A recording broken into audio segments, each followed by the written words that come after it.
Hello বন্ধুরা, শুভ বিকেল। দেখো মেঘ লেগেছে,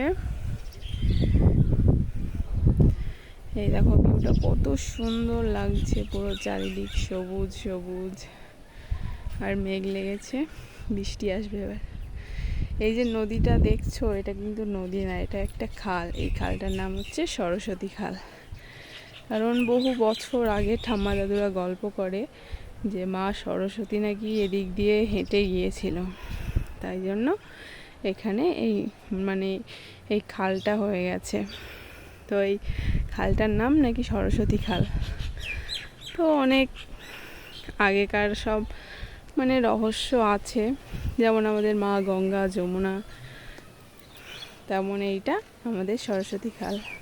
তো বলো বন্ধুরা, ভিউটা কত সুন্দর লাগছে, পুরো চারিদিকটা সবুজ আর কালো মেঘ, একদম অন্ধকার হয়ে গেছে। তো টাটা, সবাই ভালো থেকো, সুস্থ থেকো।